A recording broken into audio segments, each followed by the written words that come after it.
munaasabaddan oo ahayd mid lagu soo bandhigay buug loogu magac daray Murtimaal kaas oo qoray qoraa Jibriil Duble ayaa lagu qabtay hoolka jaamacadda Nugaal waxaana ka soo qayb galay maamulka iyo ardayda jaamacadda Nugaal culimo cuqaal waxgarad haween iyo qaybaha kala duwan ee bulshada ku dhaqan magaalada Laascano ugu horeyntii waxa halkaasi ka hadlay Sheekh Siciid Axmed Cadar isagoona kelmado wacdi ah ka soo jeediyay meel kastoo dadka muslimiinta isugu yimaadaan waxa waajib ah inay isfaraan Ilaahay cabsiga subhanahu wa ta'ala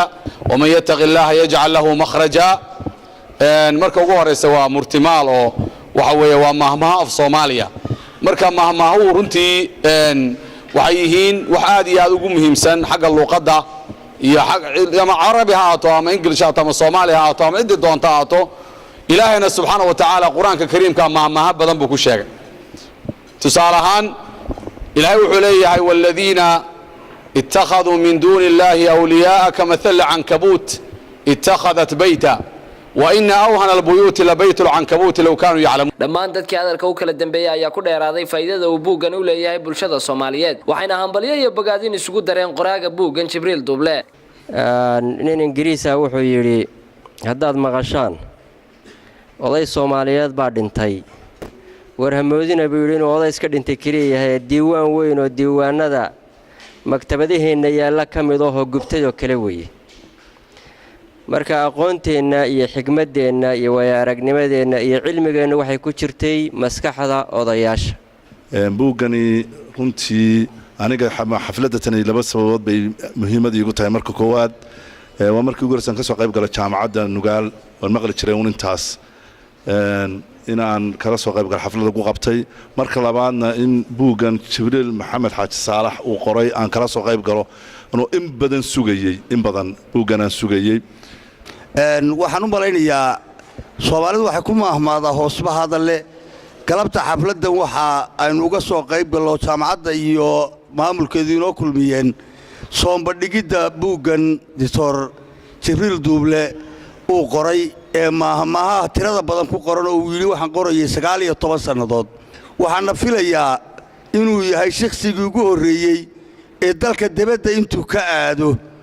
wixii ugu qaalisanaa ku soo celiyay 19 sanana soo ururinayay hortii waan ku faraxsanahay Jibriil Duble inaan maanta aan mudashooda joogno jaamaxay baan dhowr jeer weydiiyay ku yiri jaamaxay baan ku dhiigay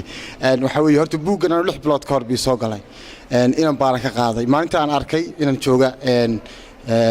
aran baan ka qaaday maalinta aan arkay waa kala baxsaday orodkii aan qaaday guriga kula galay ilaa hadda inaan kadib inna dambe imu saarin buuggaas waa buug qiimaha leh weeye sheekooyin badan baan ka xasuustaa oo buugga ku qoran gabagabadiina qoraaga buuggan Jibriil Duble ayaa ku dheeraaday sababaha ku kalifay inuu qoro buuggan isagoona intaasi ku daray inuu qorista buuggan bilaabay sanadkii 1997 uuna soo baxay sanadka 2016 saadula socotaan waxaan kamid ahaa dadkii in qurbaha meelaha qaxootiga ku noqday dibadaha u cararay 790 baan Norway tagay kadibna waxaan booqasho yar ku tagay Denmark oo niman walaalanay digana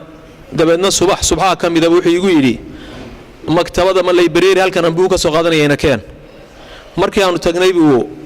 afka dalkaas ku qornabay buugtu ku qornaayeen buu igu yiri kuwa Soomaaliya ma ku soo qaadaa masan ku dhimo Soomaali baa laga helaa ani waxaan ogaaday meeshii oo xamar baa Soomaaliya saldhig u haydo meeshii wax walba dhinaca kale loo rogay waxna qashinka lagu daray wixii qiimaha la kale waxa la dhoofsaday saasaan ogaayeen waxba jirin oo aan waxba la heli karin markaas igu yiri buug baa taalo buugtii aan eegay buug ma lagu sheegay baan ka dhaxala buugga 300 iyo xoogaa baa ku qoran buuggii baan soo qaaday waan akhriyay runtii waa ka wiswisay wixii ku qornaa maxaa yeelay qaybo badan oo kamid ah dadka Soomaaliyeed ay qabaayil caayeen tusaalahan waxa kamid ahaa Soomaaliyeed xitiraafal aytimo af laga ma dhowro waxa kamid ahaa tubaaka hadii wax taraysa habar gidir baa ku naaxilayd baa ku qoran waxa la oran karaa marka dhaqan guur baa sii dhacayo arrimaha keenaya in lagu dhiirado in wax la qoro oo qoraalka Soomaaliga dabada la hayo ayay kamid tahay Trabal S Bulsha TV